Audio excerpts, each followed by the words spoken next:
Meu nome é professora Camila, eu sou professora de Química do Técnico em Agropecuária. E o nosso primeiro assunto vai ser os modelos atômicos. A gente vai iniciar o nosso estudo em Química no primeiro ano com os átomos, certo? E aí, gente, antes de Cristo, Demócrito, Platão e Aristóteles, eles já formulavam hipóteses sobre o que seria a menor partícula que existia na natureza, certo? Então, essa menor partícula no mundo material que existia, Demócrito ele vai chamar de átomos. Mas Demócrito ele vem falar que os átomos eles são partículas indivisíveis. Existe a menor partícula da natureza e essa menor partícula da natureza ela não tem divisão. Já Platão e Aristóteles vai formular uma hipótese que não poderia haver partículas indivisíveis, mas isso daí, gente, eram discussões, eram hipóteses que eles formulavam de acordo com as observações. Já John Dalton, esse senhor que está aí na foto, que vocês podem visualizar, ele acreditava que o átomo era uma esfera maciça, homogênea, indestrutível, indivisível e que a carga elétrica do átomo era neutra, certo? Se a gente fizer uma comparação, os átomos eles seriam semelhantes a uma bola de bilhar. Por isso que o modelo de Dalton ele vem ser chamado de modelo bola de bilhar. Já Thomson ele vem deixar um pouquinho esse modelo mais elaborado. Ele vai acreditar que os átomos têm partículas com carga elétrica negativa. Então, essa menor partícula da natureza, Thomson, ele acredita que nessa menor partícula, que são os átomos, venha a existir carga elétrica negativa. Ou seja, o átomo, ele, para Thomson, é formado como esfera positiva uniforme com elétrons incrustados. E esses elétrons incrustados, no modelo dele, a gente vem com a ideia de que fossem passas, né? Na analogia, como fosse um pudim de passas, certo? E aí ele vai acreditar, o modelo de Thomson vai acreditar que o átomo ele é divisível. Dalton ele vem falar que que o átomo ele é indivisível, já Thomson vai falar que o átomo é divisível. E aí o modelo de Thomson é o chamado modelo pudim de passas. Então, a diferença do modelo de Dalton para o modelo de Thomson é que no modelo de Dalton, o átomo ele é indivisível. E o átomo que tem a carga elétrica, o átomo passa a ser divisível e passa a ter carga elétrica. E aí, gente, logo em seguida, Rutherford, tá? Ernest Rutherford, em 1910, ele vem realizar um experimento que contestava o modelo de Thomson. Como foi esse experimento? Ele bombardeou uma fina lâmina de ouro com partículas alfas emitidas pelo polônio. O polônio ele vem ser um elemento radioativo que emite partículas alfa, certo? Contido no bloco de chumbo. Então, esse polônio ele vem dentro do bloco de chumbo e ele vai bombardear uma fina lâmina de ouro, provido de uma abertura estreita para dar passagem a essas partículas alfas emitidas. E aí, gente, foi colocada uma tela protetora revestida de sulfeto de zinco, tá? Vocês podem observar aí na figura, podem dar uma pausa no vídeo, e na figura está bem explicado. E aí, gente, o que acontece? Observando as cintilações na tela de sulfeto de zinco, né, esse ZNS, Rutherford verificou que muitas partículas alfas atravessavam a lâmina de ouro, sem sofrer desvios, e poucas partículas alfas sofriam desvio. Como as partículas alfa têm uma carga elétrica positiva, gente, o desvio seria provocado por um choque com outra carga positiva, isto é, o núcleo do átomo era constituído por quê? Por prótons, né? Que hoje a gente sabe que existem os prótons. Então, ele observa que muitas partículas alfas atravessam a lâmina de ouro e poucas partículas alfas sofrem desvio. Aí, a partir das observações de Rutherford, quais foram as conclusões que ele tirou? Dá uma pausa no vídeo, copia no caderno e observa, gente.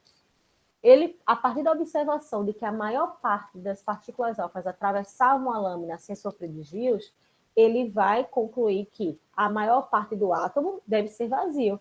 Se as partículas alfas elas passam diretamente sem sofrer desvio, a grande maioria, então é porque a grande maioria do átomo ele vem a ser um espaço vazio, tá? E nesse espaço, Logo em seguida, foi descoberto que era a eletrosfera, tá certo? E nessas eletrosferas, ela deve estar constituída por elétrons, que são as partículas negativas. Na segunda observação dele, poucas partículas alfas, elas não atravessavam a lâmina e voltavam, mas eram poucas. Ou seja, não deve existir no átomo uma pequena região onde está concentrada a sua massa, que hoje a gente sabe que é o núcleo, e esse núcleo ele é positivo. E na terceira observação, algumas partículas alfas sofriam desvio na trajetória ao atravessar a lâmina, ou seja, o núcleo do átomo deve ser positivo, o que provoca uma repulsão. Positivo com positivo se repele. Então, ele vai ocorrer vai provocar uma repulsão nessas partículas alfas. Então, gente, no modelo de Rutherford, o que é que Rutherford ele vem a explicar no modelo dele? Que existe um núcleo, esse núcleo ele é muito pequeno relacionado à eletrosfera, ou seja, esse núcleo ele vem ser muito pequeno, denso e positivo. E a eletrosfera ela é um grande vazio onde vão estar os elétrons, certo? E esses elétrons eles vão constituir movimentos circulares, eles vão circular ao redor desse núcleo que vai ter os prótons, que são cargas positivas. Então, núcleo tem carga positiva e elétrons, eles ficam na eletrosfera e eles possuem um movimento circular e os elétrons têm cargas negativas, certo? Os prótons eles foram descobertos em 1919 por Rutherford, certo? E aí, qual vai ser a falha desse modelo de Rutherford? Se o elétron, gente, ele começa a girar ao redor do núcleo, ele iria perder energia gradativamente, descrevendo um movimento circular até colidir com esse núcleo. Não é verdade?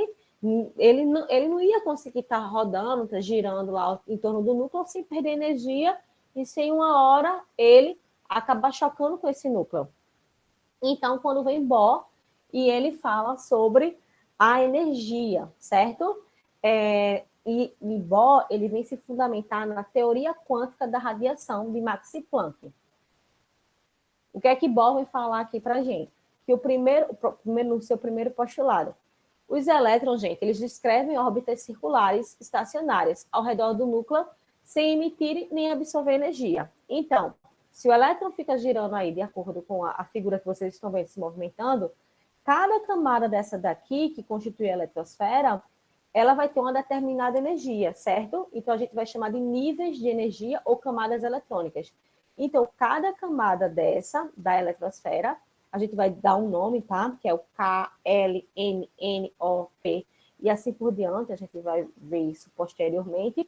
E cada camada dessa possui uma determinada quantidade de energia que nem emite energia e nem absorve energia. Tem uma determinada energia quantificada em cada camada. E no segundo postulado, gente, ele fala o seguinte: fornecendo energia a um átomo, um ou mais elétrons absorvem e saltam para níveis mais afastados do núcleo. Ao voltarem para as suas órbitas, que é cada círculo daquele que está ao redor do núcleo, devolvem a energia recebida em forma de luz. Então, a gente chama de salto quântico, certo? Essa energia que ele emite em forma de luz quando o elétron ele retorna à sua órbita. E aí, pessoal, o modelo de Bohr ele vem ser chamado de modelo Rutherford. Elétrons existem apenas em níveis de energias distintos, que são descritos pelos números quânticos, certo? Que a gente também vai ver posteriormente. A energia está envolvida na movimentação de elétron de um nível para o outro. E aí, pessoal, vem Sommerfeld, certo? O que é que Sommerfeld vem falar? Ele concorda, tá certo? Com Rutherford, concorda com Bohr, que existe um núcleo. Ele concorda com Bohr, que existem níveis de energia, mas ele vem falar que cada círculo daquele, ele vem, cada órbita dessa daí, ó, ela tem diferentes excentricidades, ou seja, a primeira vem a ser um círculo, mas as outras elas vão estar em formas de elípticas, tá? Em formas elípticas. Então, cada círculo desse ele tem uma forma diferente. Então, ó, Sommerfeld sugeriu que as órbitas fossem elípticas, pois em uma elipse há diferentes excentricidades, ou seja, há diferentes distâncias do centro, gerando diferentes energias para uma mesma camada. E aí, a primeira órbita circular e as demais são elípticas no modelo de Sommerfeld, certo? E no modelo atual, gente, quais são o que foi que se incrementou, né? O que foi que se contribuiu? Heisenberg, ele contribuiu no modelo atual com o princípio da incerteza, ou seja, ele vem, o modelo de Heisenberg é um modelo matemático probabilístico, e ele se baseia na seguinte tese, gente, que é impossível determinar com precisão a posição e a velocidade de um elétron no mesmo instante. Então, o elétron está girando lá tão rápido que é impossível, tá, gente? Você determinar com precisão qual é a posição e qual é a velocidade desse elétron. E o princípio da dualidade, tá, gente? Que ele vem falar o seguinte, que o elétron apresenta uma característica dual, ou seja, ele tanto comporta-se como matéria, como comporta-se como energia. Ou seja, o elétron ele vai ser uma partícula onda. Aqui eu tenho Heisenberg e aqui eu tenho os Broglie aqui para vocês verem a figura desses cientistas fantásticos. E aí tem um resuminho que vocês podem dar pausa e podem copiar, beleza? Falando aí, ó, Leucipo, Demócrito, depois vem Dalton, depois vem Thomson, depois vem Rutherford, depois vem Bohr com o modelo Rutherford-Bohr, depois Sommerfeld, e aí a gente vem os modelos atuais, né, de partícula-onda e o princípio da incerteza, certo? Muitíssimo obrigada. Aguardo vocês na atividade síncrona, que é o nosso momento ao vivo. Tchau, tchau.